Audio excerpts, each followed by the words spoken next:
Welcome back to Words for the Soul, Food for the Heart. I'm your host, Jackie Wickware, and I'm so glad that you're here.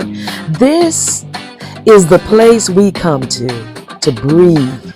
When life knocks the wind out of us, where we reset, when the road gets rough, and where we feed our souls so our hearts can keep beating strong.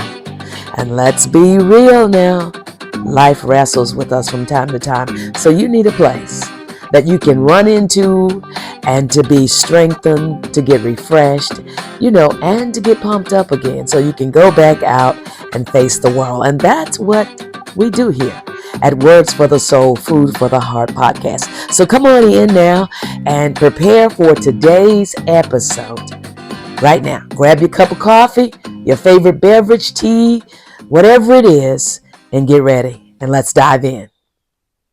If you know anything about March, you know this is the season of madness, not just in life, but on the basketball court.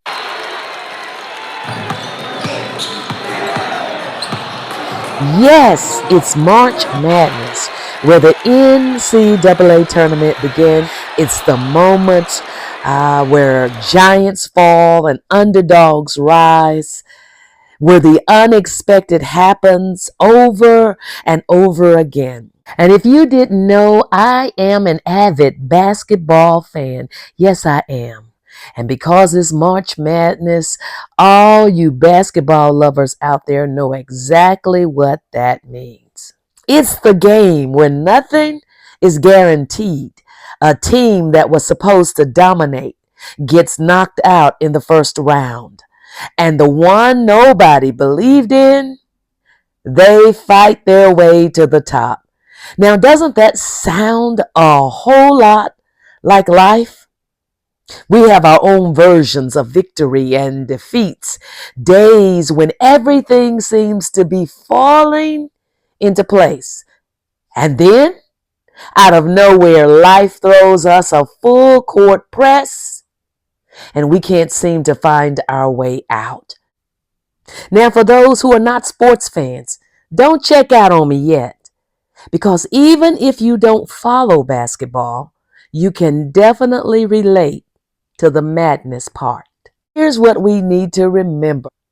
Jesus understood this journey.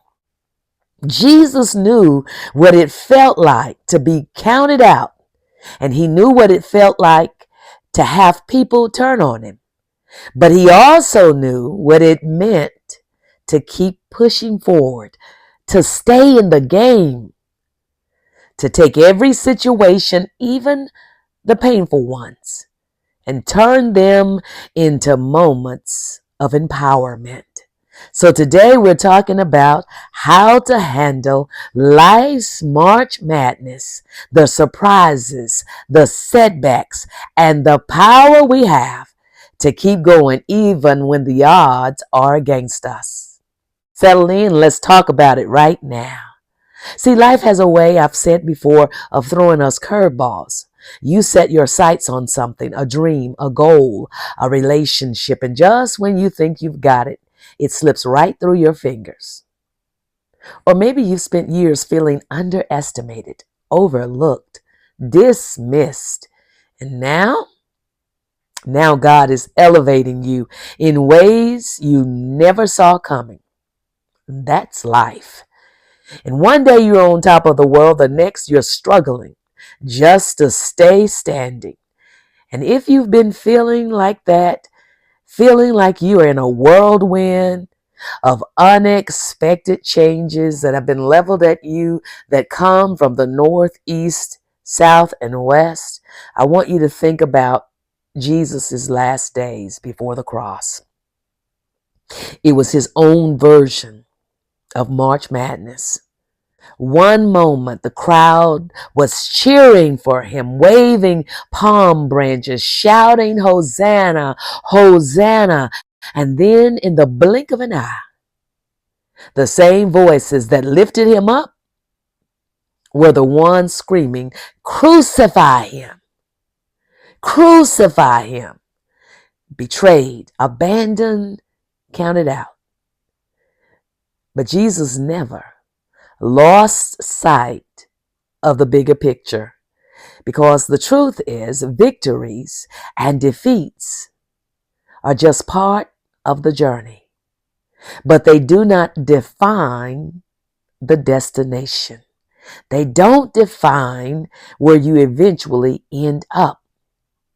What defines you is not the moment you fall, it's the way you rise. Let me tell you a story. Speaking about rising, there was a team that knew how to fight through adversity. That team was Rutgers women's basketball team, and it was led none other than by the legendary coach C. Vivian Stringer. It wasn't just any team. They were a team that had been counted out time and time again. And in 2007, they made a run in the NCAA women's tournament that nobody saw coming. They were not the biggest team. They were not the favorites, but they played with heart, with grit, and with unshakable faith and belief in one another. And when they found themselves in the national championship game facing powerhouse Tennessee, they had already won something bigger than a trophy. They had proven that you don't have to be expected to win in order to deserve to win. See, they fought through adversity, through doubts, through every moment people said they couldn't. And they showed the world that perseverance isn't about where you start. It's about how you finish. And listen, I want to tell you, life is going to put you in some situations where people count you out. But God has a way of saying you don't need their approval to be victorious. You just need faith. You just need stick-to-itness.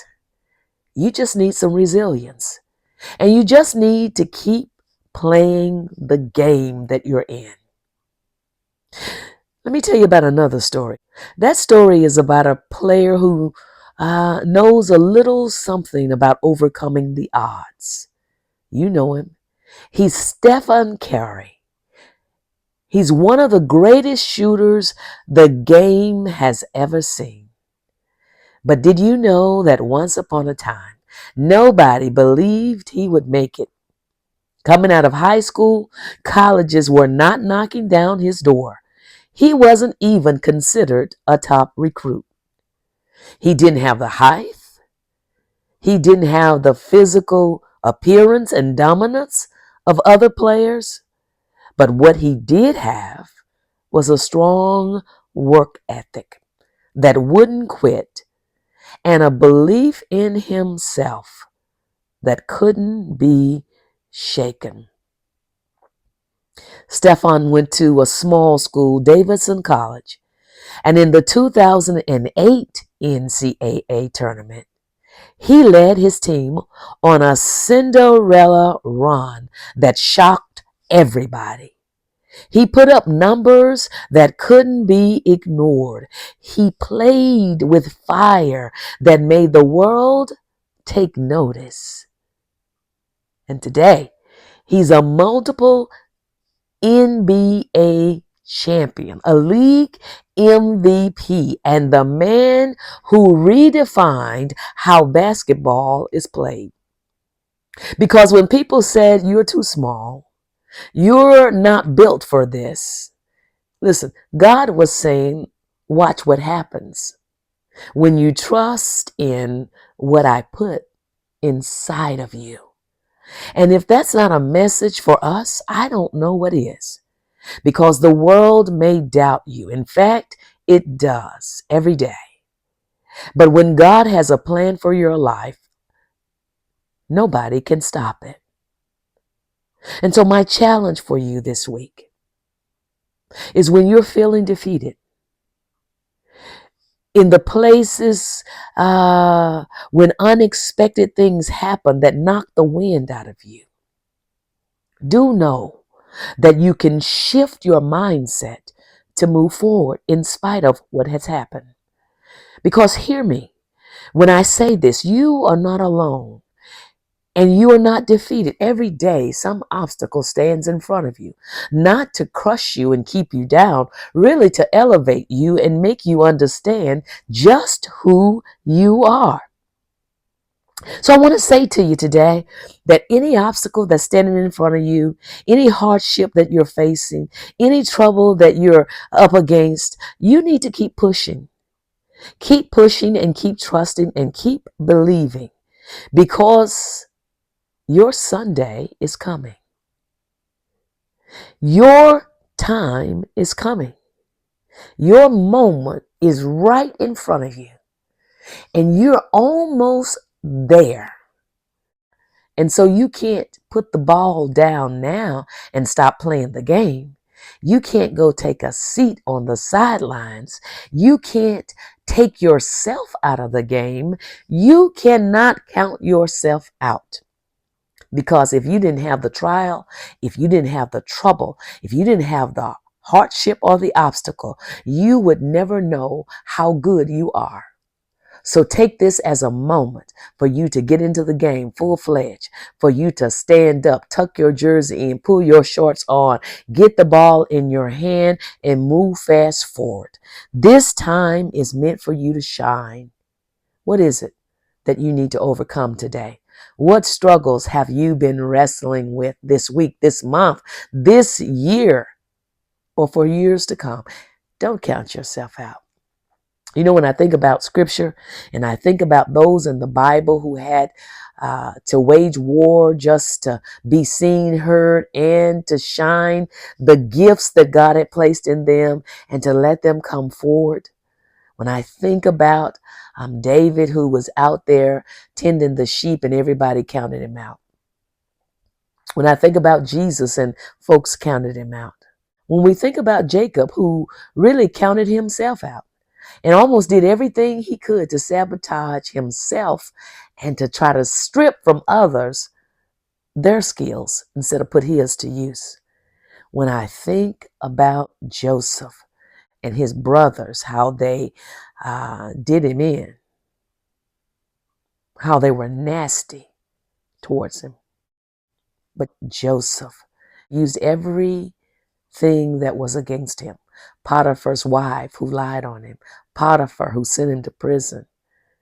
How he used everything as a stepping stone, as a springboard to leap into his best self. Whatever you've been up against, whatever you're against now, whatever is slapping you in the face, come on, step back into the arena. Get back on the court. Stay in the game. Grab your weapons, your skills, your gifts, and put them to work. While you're doing it, be prayerful. Trust God. Stay on your face. Stay in prayer. Stay committed. And trust God that He's going to put you on the big stage. Why? So that you can shine before the world. My brothers and my sisters, I think it's your time to step up, step out, and step into your best self. Now, it's up to you whether you do it or not. But I am rooting for you. I'm cheering for you. And I believe in you. Now, as I close out this episode, why don't you leave me a message today and tell me what is going on with you, what you're warring against, or let me know something about how this podcast helped you today, or if this podcast helped you today. Send me a message. Let me know. And then while you're at it, click the follow button and then hit share. Share this message with somebody who needs now to be encouraged to stay in the game, to keep on fighting, and to believe that they can win. I believe with you that they can win. I believe you can win. And I believe we all can stand in the winning arena together. Let's do it.